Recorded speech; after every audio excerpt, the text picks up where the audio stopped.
ओडिशा के पवित्र नगर श्री जगन्नाथ मंदिर में भगवान जगन्नाथ अपने भक्तों पर अनंत कृपा बरसाते हैं। यह कहानी उसी असीम भक्ति और भगवान की करुणा की है। एक ऐसी भावुक कथा जो हृदय को छू जाए।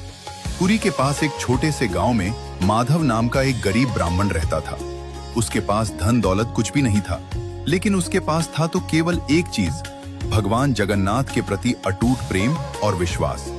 माधव रोज सुबह उठकर नदी में स्नान करता, फिर मिट्टी का एक छोटा सा दीप जलाकर भगवान को प्रणाम करता और कहता, हे प्रभु, मेरे पास देने को कुछ नहीं, बस मेरा प्रेम ही स्वीकार करें। गांव के लोग उसका मजाक उड़ाते, अरे माधव, भगवान को क्या तेरी गरीबी से मतलब? बड़े बड़े राजा महाराजा भोग चढ़ाते हैं, तब जाकर भगवान खुश होते हैं। लेकिन माधव मुस्कुराकर कहता, भगवान को भोग नहीं, भाव चाहिए। माधव के मन में एक ही इच्छा थी, एक बार भगवान जगन्नाथ के दर्शन करने की। लेकिन उसके पास इतने पैसे नहीं थे कि वो पुरी तक यात्रा कर सके। एक दिन उसने ठान लिया, मैं पैदल ही जाऊंगा, चाहे कितने भी दिन लग जाएं। उसने अपनी छोटी सी पोटली में सूखी रोटियां बांधी और भगवान का नाम लेते हुए यात्रा पर निकल पड़ा। कठिन यात्रा, रास्ता आसान नहीं था। तेज धूप, भूख प्यास, थकान, सब कुछ था। कई बार वह गिर पड़ा, लेकिन हर बार उठकर कहता, जय जगन्नाथ। एक दिन भूख से व्याकुल होकर वह एक पेड़ के नीचे बैठ गया। उसकी आंखों से आंसू बहने लगे। प्रभु, क्या मैं आपके दर्शन नहीं कर पाऊंगा? तभी एक वृद्ध व्यक्ति उसके पास आया और बोला, बेटा, क्यों रो रहे हो? माधव ने अपनी कहानी सुनाई। वृद्ध मुस्कुराए और बोले, यह लो, थोड़ा प्रसाद खा लो और आगे बढ़ो। माधव ने जैसे ही प्रसाद खाया, उसे एक अजीब सी ऊर्जा महसूस हुई। उसने वृद्ध को धन्यवाद दिया, लेकिन जब वह मुड़ा, वृद्ध वहां से गायब हो चुके थे। माधव समझ गया, ये कोई साधारण व्यक्ति नहीं थे, ये स्वयं मेरे प्रभु थे। उसकी आंखें श्रद्धा से भर गईं। कई दिनों की कठिन यात्रा के बाद माधव आखिरकार पुरी पहुंच गया। मंदिर के विशाल शिखर को देखकर उसकी आंखों से आंसू बहने लगे। वह दौड़ता हुआ मंदिर के द्वार तक पहुंचा, लेकिन वहां के पहरेदारों ने उसे रोक दिया। अरे, तुम इतने मैले कुचैले हो, अंदर नहीं जा सकते? माधव ने हाथ जोड़कर विनती की, मुझे बस एक बार भगवान के दर्शन करने दीजिए। लेकिन किसी ने उसकी बात नहीं सुनी।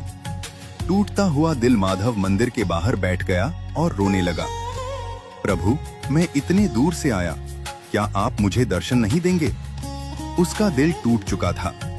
वह वहीं बैठकर भगवान का नाम लेने लगा, जय जगन्नाथ, जय जगन्नाथ। उसकी आवाज में इतना दर्द था कि मानो आसमान भी सुन रहा हो। चमत्कार, उसी रात मंदिर के मुख्य पुजारी को सपना आया। भगवान जगन्नाथ ने उनसे कहा, मेरे एक प्रिय भक्त मंदिर के बाहर बैठा है, तुमने उसे अंदर आने से रोका है। अगर उसे तुरंत दर्शन नहीं करवाए तो मैं भी मंदिर में नहीं रहूंगा। पुजारी घबराकर उठे और तुरंत मंदिर पहुंचे। उन्होंने सभी सेवकों को बुलाया और कहा, जल्दी उस भक्त को खोजो। भक्त का सम्मान माधव अभी भी मंदिर के बाहर बैठा रो रहा था। पुजारी खुद उसके पास आए और उसके चरणों में गिर पड़े। भक्त, हमें माफ कर दो। भगवान ने स्वयं आदेश दिया है कि आपको अंदर लाया जाए। माधव चौंक गया, मैं तो एक साधारण गरीब हूं। पुजारी बोले, आप साधारण नहीं, भगवान के प्रिय हैं। भगवान के दर्शन माधव को पूरे सम्मान के साथ मंदिर के अंदर ले जाया गया। जैसे ही उसने भगवान जगन्नाथ के दर्शन किए, वह भाव विभोर होकर रो पड़ा। उसने हाथ जोड़कर कहा, प्रभु, आपने मुझे इतना सम्मान दिया, मैं इसके योग्य नहीं हूं।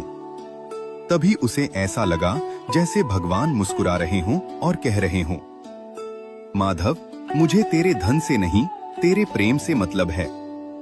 अद्भुत अनुभव। माधव वहीं बैठ गया और भगवान के सामने भजन गाने लगा।